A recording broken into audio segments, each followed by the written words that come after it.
oh boy, is this becoming the Jordan Peterson channel? Because this is like the third video in a row that relies on one of his quotes to start a conversation. While I do like Jordan Peterson to a point, I also recognize that when he gets out of his psychology wheelhouse, he's honestly a little bit shaky. The psych stuff is 100% on point, but his career shifted away from psychology to being a pop scientist years ago, and his non-psych takes are hit and miss. But nonetheless, there's a few clips from his recent Andy No video that have gone viral, and one specific clip that the left has decided to repost and mock everywhere. So I would like to analyze it because I think it actually contains some wisdom. What is the psychology of this mob violence?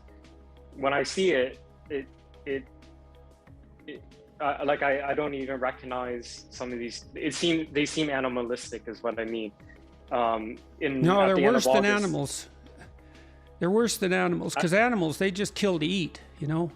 Human beings, they have a twist in them that makes them far worse than animals when they really get going. Well, I think you really want to know what I think? I think it's revenge against God for the crime of being. That's really what I think. It's Cain and Abel. It's like, oh, Abel's your guy, eh? God, how about if I take him out in the field and beat him to death? How do you feel about that? All my sacrifices went unrewarded. Now, that actually does sound a bit too dramatic, and boy, did Twitter not hesitate to point out exactly how dramatic it sounds. I'll let these reactions scroll by on the screen while we talk about this. Feel free to pause at any time and read these in detail, because this clip has like 3,000 quote tweets, and the vast majority of them are terminally online leftist activists with pit crew avatars, flags and emojis representing their support of the current thing in their name, and comments that don't actually count as anything even resembling a real analysis, just making fun of the man because they don't like him, and they find the idea that the foundation upon which their violent socialist activism sits is a hatred of life itself. How can that be, they say? We're for the working class after all. We want to ameliorate the material conditions of everybody. We want freedom. We want good ends and harm reduction and equality and every other buzzword you can think of that the left likes to label itself with in an effort to claim the moral high ground. But as Peterson said in that same interview, it's not any sort of moral high ground that causes them to laugh at suffering. There was a man that was targeted by the mob. He was accused of being right-wing. Whatever accusation is true or false, I don't know. But he was beaten up. They got him on the ground, and then one of them, with glee, rushed at his head and kicked his teeth in. And you could actually see the teeth on the ground. And what do you mean by with glee? Why that phrase? The crowd around him celebrated that act, was calling this person a fascist. Rather, it's that they've convinced themselves that their cause is so righteous that anybody who opposes them must be ontologically evil by default, and they can do what they will with them. Or at least that's the reason that they tell themselves. No, really, that's actually the text of a common meme right now that they love to use. It's fitting that they chose Patrick Bateman, the American Psycho himself, as the pitcher for that one. But let's actually examine this idea, that the radical left is rebelling against God for the crime of being. We can take God out of it, frankly. The analysis is the same. There's multiple levels to go down until we reach the bottom, so let's start digging. Level 1, where the socialist is simply self-interested. You call it selling out your principles, I call it fucking winning. And that's my principle. To win as a socialist, not to lose as a socialist. That's not my principle. I don't give a fuck about principled failure.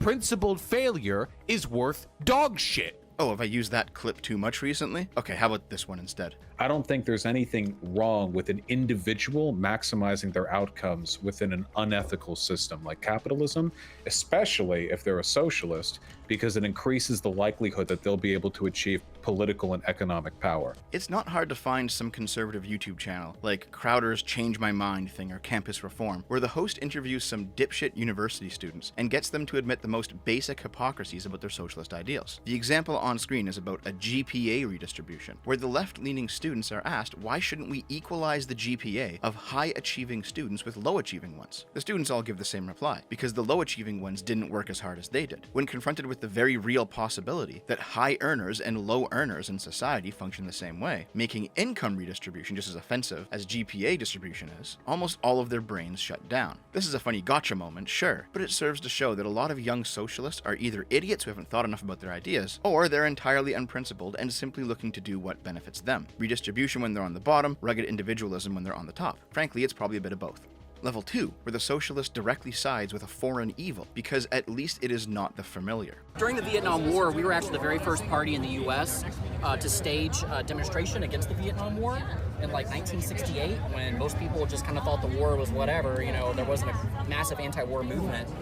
And I think, you know, obviously the Vietnamese people themselves fought a heroic battle and gained their liberation from U.S. imperialism. It's not hard to find people on the left who worship the genocidal totalitarian regimes of Lenin, Stalin, and Mao. And I don't just mean the overt tankies, though obviously them. Even the bread tubers, the so-called libertarian socialists. While they might criticize the Soviet regime from time to time, especially during a debate with a non-socialist, where they know that an audience outside of their own insular crowd might be watching, catch them talking on their own, to their own communities, and you'll likely hear some variant of, well, socialist regimes around the world were sabotaged by capitalists who refused to trade with them. Because I guess socialism requires an outside capitalist society to keep trading with them if it's gonna work? Modern socialist apologia ranges from the Holodomor was an accident, not a genocide, to the kulaks deserved it for resisting collectivization, actually, to the exceptionally grotesque, the Communist Party of Peru did not boil children alive, but they did occasionally use scalding water as a method of execution, which has to be the craziest commie simping I've seen yet. I made a video detailing this general idea in the past, revolving around this quote of Aristotle's. It is the mark of a tyrant to have men of foreign extraction rather than citizens as guests at table and companions, feeling that citizens are hostile but strangers make no claim against him.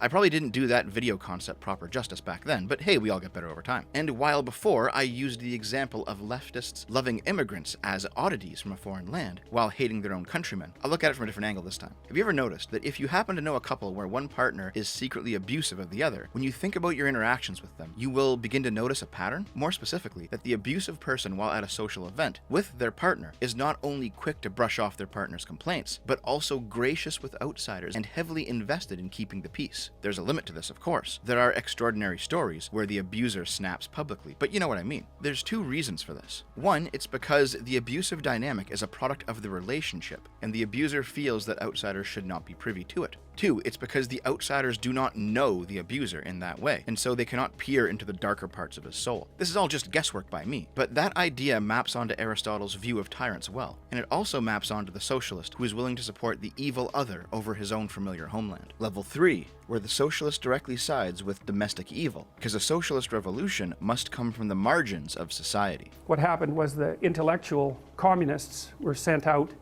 in cadres out into these little towns to find people who would help them round up the kulaks.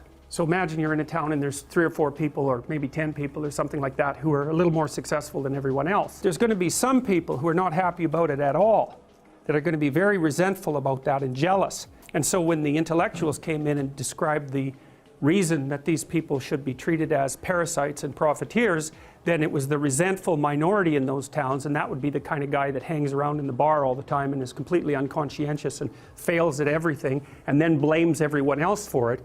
The intellectuals came in and said, this is unfair that this happened to you. You've actually been victimized, and now it's your opportunity to go have your revenge. It's not hard to find people who are cruel for the sake of being cruel, and who have told themselves that it's because their politics are good and their targets are bad that justifies that cruelty. This makes the cruelty moral, and I say that word moral with heavy air quotes. This ranges from people playing cover for thieves, looters, and shoplifters, saying shit like, don't snitch on a thief stealing from a corporation, you didn't see nothing, or idiotically calling people racist for noticing the California ransacking problem, to people playing cover for rioters and arsonists who destroy people's businesses and livelihoods by saying, oh, that's what insurance is for, lol. At least that's what they said during the George Floyd riots. Now that it's a gay bar getting arsoned instead, people are screaming about how insurance isn't enough. It's funny how that fucking works.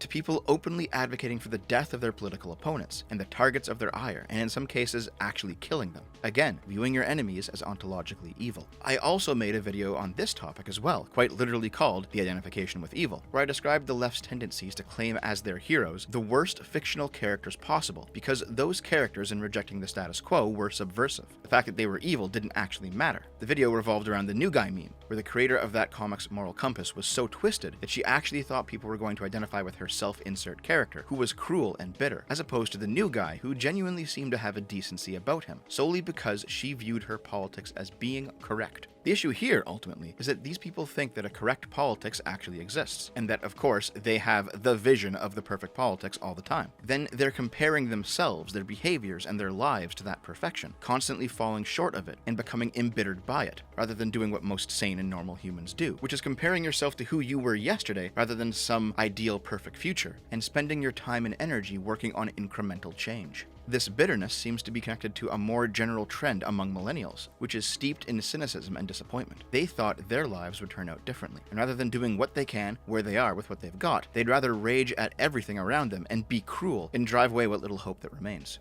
Level 4, where the socialist hates his own family because they too are bourgeois oppressors for properly working within the system, gaining and having capital, and expecting them to get a fucking job now that they're of age. A lot of people's interest in monogamy is insecurity. There, I said it, okay? If you have a girlfriend and you don't mind her hanging out with male friends, but you do mind them, her fucking those friends, that is a completely arbitrary standard that you've set up. It's not hard to find terminally online communists with failed relationships with their families. In fact, again, I did a video on this topic too, about how young people tend to hate their conservative parents, conservative small towns, and conservative upbringings. And after high school, they move to cities and universities to further radicalize. They constantly say and think, once these old people are dead, we'll be able to outvote the rest and finally build the socialist utopia. I should know, when I was a 19-year-old socialist, it's exactly what I said and thought too. A lot of these people come from extremely privileged backgrounds. Zoe Quinn of Gamergate fame came from the Van Valkenburg family. Her boyfriend during Gamergate was Alex Lifshitz, who hated his father while simultaneously living on his military contractor money. Vosh grew up in Beverly Hills, and his father has an extensive career working in Hollywood. Hassan Piker got to where he is because of opportunities given to him by his uncle Cenk Uygur at the Young Turks, and he hit mainstream news for buying a Hollywood mansion. Even someone smaller like Keffels, the trans woman surrounding the recent Destiny drama. Yes, her time is coming on this channel. Calls herself working class, but her parents had the money to spring for her trips to South Korea and Thailand for expensive transitioning surgeries. Seriously, gather up all the progs and commies, put their picks on a dartboard, and throw. Whomever you hit, you will discover that they were people born with privilege. Level 5 is what Jordan Peterson talked about at the beginning. Hatred of being itself. And I get it. Being is hard. It's suffering. There's work involved. You're gonna die. Everybody you know and love will also die. Everything you build will fail. Every accomplishment you achieve will be undone. And there's nothing you can do to stop it. If you're very lucky, in 100 years' time, the sum total of your life, all of the ups and downs, all the stages of development, all of the memories, all of the accomplishments, all of the relationships, all of the experiences, will be reduced to nothing more than a single inaccurate story that your descendants will tell each other. And when those descendants die, it will be like you never even existed. The void waits for us all. I think I deeply understand the people who have a hatred of being.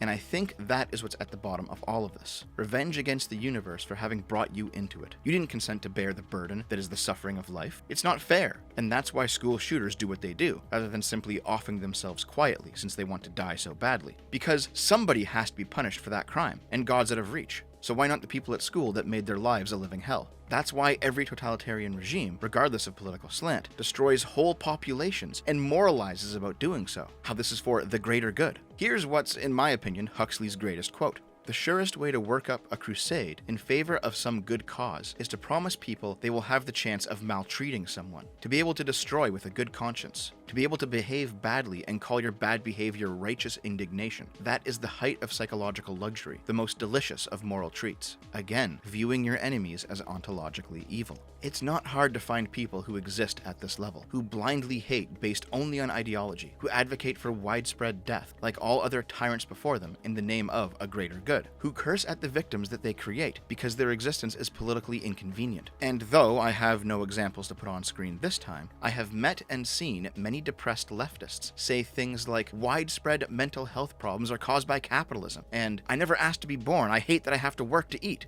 These are the laws of nature. You will always have to work to live, regardless of social change. Mental health problems are not caused by capitalism, but by your own cynicism about your inability to achieve the perfection you're addicted to. This attitude is the hatred of being itself. And all of this shit is endemic to socialism. Karl Marx himself would be right at home beside the blue-haired, plaid-wearing, verified Twitter hipster who hates his job and hates his parents and hates his life. We all know one of the more famous Marx quotes. Religion is the opium of the masses. Here's the full quote. Religion is the sigh of the oppressed creature, the heart of a heartless world, and the soul of soulless conditions. It is the opium of the people. The abolition of religion as the illusory happiness of the people is to demand for their real happiness. To call on them to give up their illusions about their condition is to call on them to give up a condition that requires illusions. The criticism of religion is, therefore, in embryo, the criticism of that veil of tears of which religion is the halo. Criticism has plucked the imaginary flowers on the chain, not in order that man shall continue to bear that chain without fantasy or consolation, but so that he shall throw off the chain and pluck the living flower. Criticism of religion disillusions man, so that he will think, act, and fashion his reality like a man who has discarded his illusions and regained his senses, so that he will move around himself as his own true son. These are the words of a man who is eternally at war with reality itself. This is the cry of rage at his inability to reach perfection. To really hammer the point home, I want to show you some letters to Karl Marx from Heinrich Marx, his father. Dear old dad's words about his son give us some insight into what kind of man Marx was. Frankly speaking, my dear Karl, I do not like this modern world, which all weaklings use to cloak their feelings when they quarrel with the world because they do not possess, without labor or trouble, well-furnished palaces with vast sums of money and elegant carriages. This embitterment disgusts me, and you are the last person from whom I would expect it. What grounds can you have for it? Has not everything smiled on you ever since your cradle? Has not nature endowed you with magnificent talents? Have your parents not lavished affection on you? Have you ever up to now been unable to satisfy your reasonable wishes? And have you not carried away in the most incomprehensible fashion the heart of a girl whom thousands envy you? Yet the first untoward event, the first disappointed wish, invokes embitterment. Is that strength? Is that a manly character?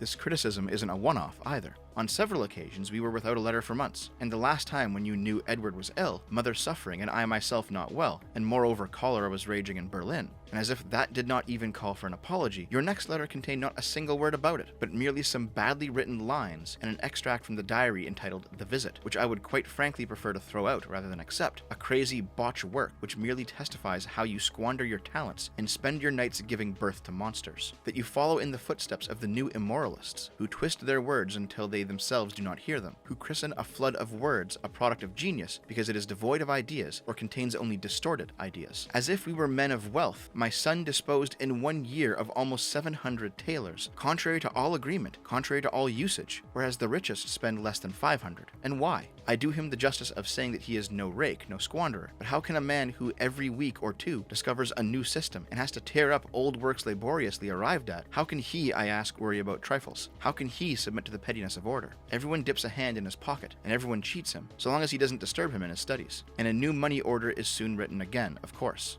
I must add, too, the complaints of your brothers and sisters. From your letters, one can hardly see that you have any brothers or sisters. As for the good Sophie, who has suffered so much for you, and Jenny is so lavish in her devotion to you, you do not think of her when you do not need her. I have paid your money order for 160 tailors. I cannot or can hardly charge it to the old academic year, for that truly has its full due. And for the future, I do not want to expect many of the same kind. Oh, by the way, that request from Marx to stop spending so much money went unheeded, as we can tell from a third letter. I am referring to the paltry matter of money, the value of which for the father of a family you still do not seem to recognize, but I do all the more, and I do not deny that at times I reproach myself with having left you all too loose a rein in this respect. Thus we are now in the 4th month of the law year, and you have already drawn 280 tailors. I have not yet earned that much this winter. I'm sorry for that gigantic block of text, but I really wanted to hammer the point home. Marx was considered to be brilliant, but also depressive, manipulative, potentially even sociopathic. He treated his parents like a bank account. He only considered his family insofar as he could use them. His father was dismayed at who Marx was becoming, despite his talents and his upbringing. And as an adult, Marx went to war with being itself, and every other socialist follows in his footsteps.